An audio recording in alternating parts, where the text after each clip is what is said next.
Hello, this is another non-specific video blog. Today I'm going to be talking about unfinished props. One of those is obviously Iron Man, which is in progress, but I'm not going to tell you about that in this video. If you want to know how that was made, then have a look at my website, which has all the details on. And if another person asks me, how did I make Iron Man, I'm going to kill you. Yes, I have glasses on, I can see now.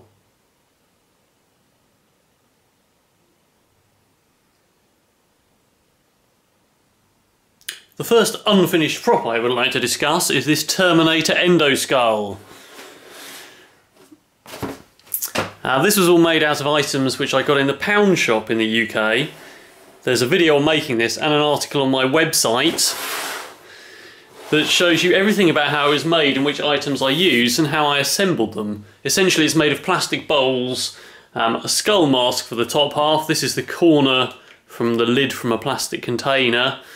Some small speakers, small computer speakers, bits and pieces, a milk bottle top and so on. There's something like a telescopic television aerial in there which also uses the base, and this is a rubber bungee.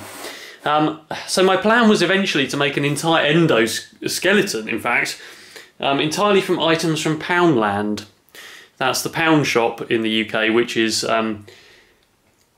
basically English currency is the pound. It's nothing to do with weight loss programs or other things. So I got as far as, for the rest of the skeleton, buying the fingers, which are these. So let's have a closer look at those. Yes, here they are. These are some really handy brackets which I found, and I will show you their origin in a moment. They're almost like Terminator's fingers, which is probably the best you can do from the pound shop. They are quite a lot bigger than fingers though, so it's probably going to end up with 3 fingers and 1 thumb, which I don't really want to do because it should have 4 fingers. But they'll also work quite well for a set of toes as well. So these are actually from mud guards from bicycles. Here's a set of where they came from. For £1 British pound, you probably get these in the dollar store in the US, and you can certainly get them on eBay.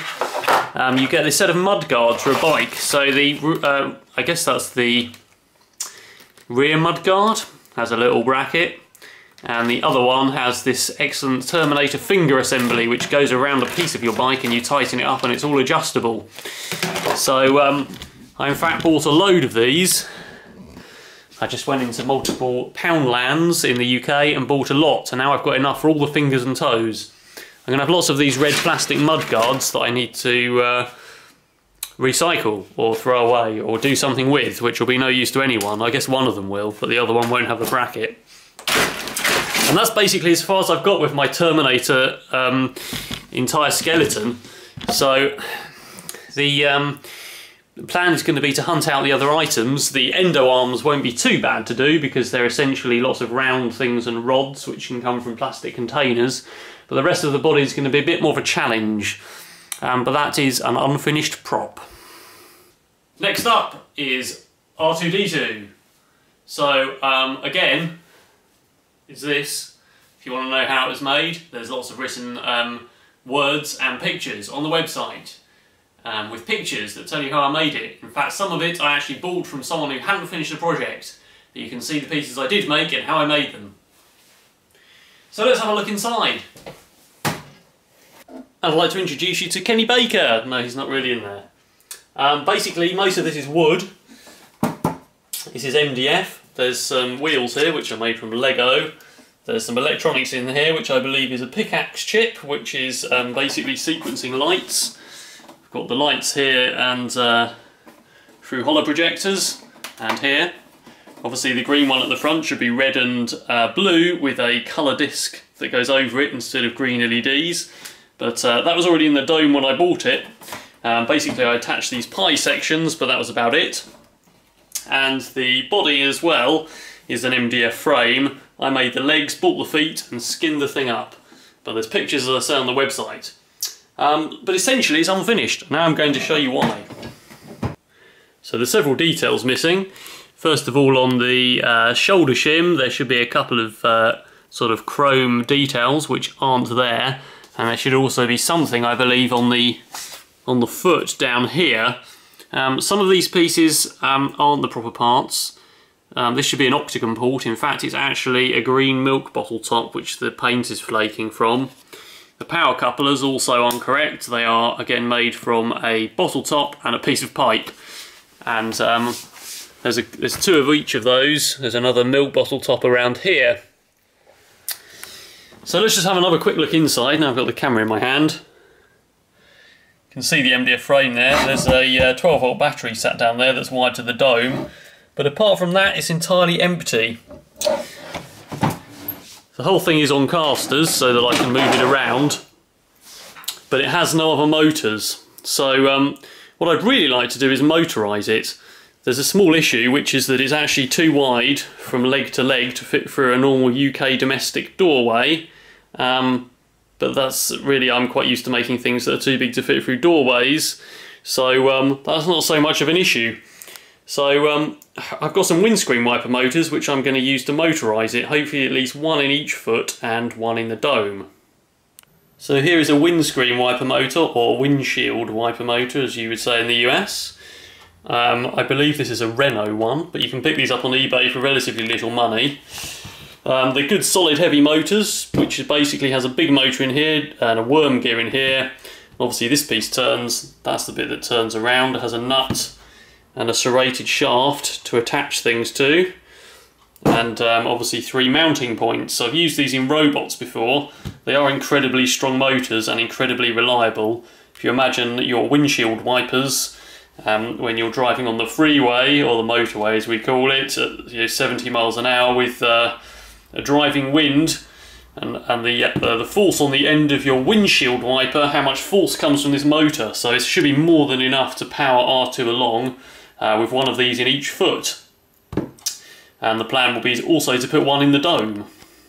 So here's a quick explanation of how I'm going to do the dome. Basically, as you saw by the dome, there's a centre point on the dome where the wooden piece meet, essentially, that I was pointing to. So essentially there's 3 things that come in like this, and like this, and there's a middle point that we can use to spin the dome round.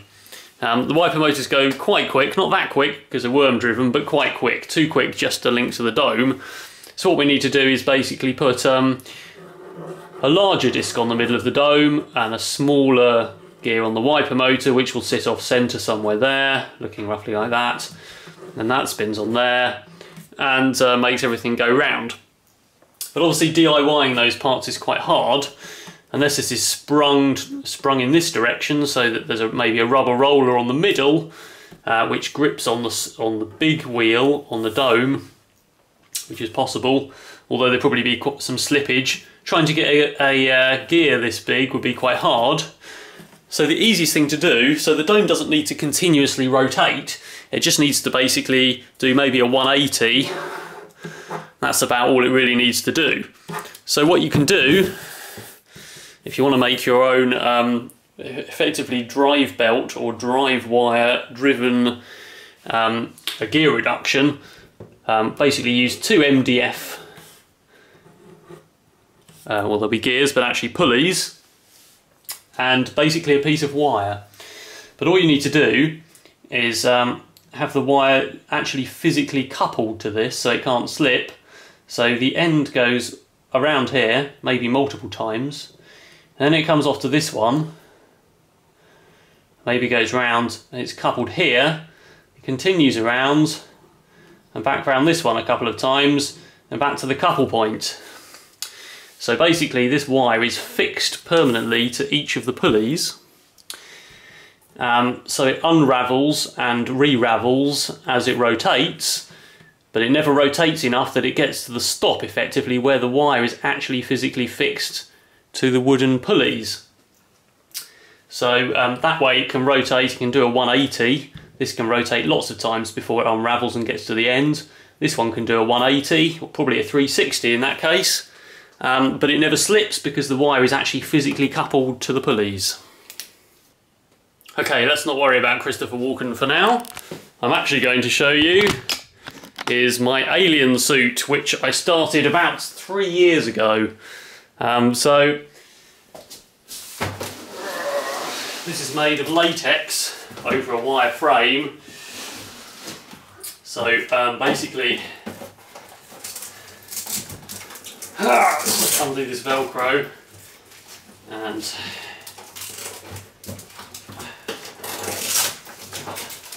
so that's a latex piece which I made. Again, there are pictures of the process on the website, which has wire in to keep it rigid.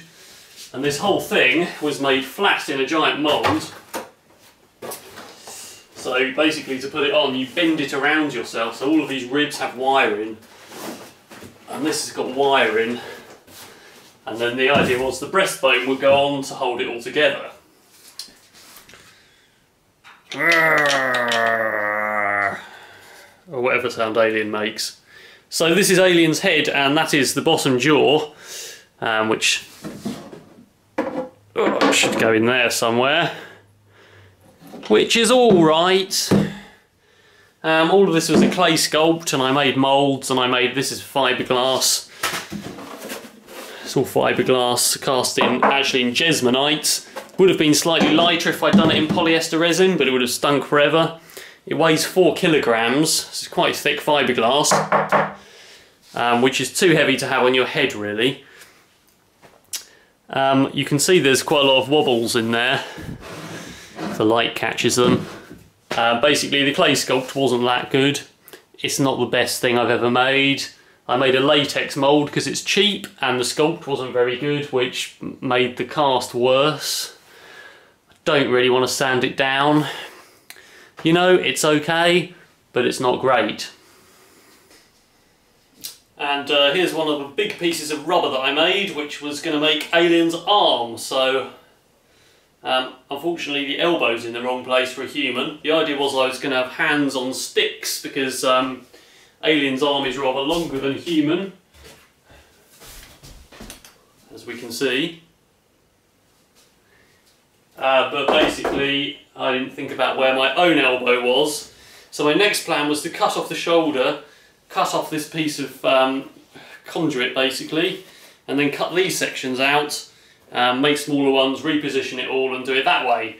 I've only got one of these, although I have got a plaster mould that it came from. However, you know, it looks like a piece of rubber that I made in a plaster mould, so I'm not very happy with that either. So, you know, sometimes you just have to like smash some stuff up and throw it on the scrap heap and start again. So what is Alien? Let's have a look. If you've watched the Alien films, I have the boxed quadrilogy, Alien vs Predator and Alien vs Predator 2. You'll know that Alien is biomechanical. I haven't actually watched Prometheus, and if you haven't, then basically you should watch it because it's probably very good, and it's got Mike from Neighbours in. But basically, Alien is biomechanical. It's supposed to be part bio and part mechanical, and very scary. It's not made of rubber in a plaster mould. So, you know, having done this Iron Man project and made all these interlocking sections of armour with, you know, an exoskeleton strapping system, all these pieces are locked together with magnets, I'd really like to do the same for Alien and make sort of like the mechanical armour for me, which is biological. You know, so I think what I'm going to do if I ever get round to this is start again and, you know, make sort of semi-rigid sections, maybe with urethane rubber, and sort of rigid arm pieces that go on your arm made of bits of rigid pipe, probably be with like rubber elbows that are like a rubber gasket in between, and then a sort of semi-rigid shell that opens up, and then it's got rubber bits that fix on with magnets, and the whole thing's modular. And then, you know, the head is, even if it's 4 kilograms in weight, it's on your head, but it's supported by a shoulder brace, and it's got like, where these things come up here, they're sort of like big springs that support it, and it's all industrial, like big gate springs that actually hold the head on. So it's floating as you move around. And sort of do that with all the pieces. And I kind of did that in part with the ribs, where I just showed you, and the shoulders here, where they've got wire in and they're rubber and they're an actual sort of skeleton that opens up but basically make them rigid and have them all nice and smooth and shiny and all of the details, and have all of these as mechanical pieces that fit on as a costume. Could be very exciting. And, you know, maybe an animatronic tail with kind of cords that pull it so it can flick around. Probably definitely stilts. If you've watched Alien 3, where Sigourney Weaver jumps in molten lead at the end, the alien gets inside a dog, and it has dog's legs, so it actually has like its heel up here, and then a lower leg, and it stands on a foot. And so that's very good for, basically, if you want to make a costume like that, then you can put your foot in a stilt that faces downwards this way, so you're actually really high, and then you've got your kind of shin resting in a leg brace, and you can at least get another foot in height. And then the forearms can just be really long with mechanical hands on that you operate from within inside. So that could be a very exciting project. But basically, I'm not going to continue with this or any of the other pieces that I've shown you.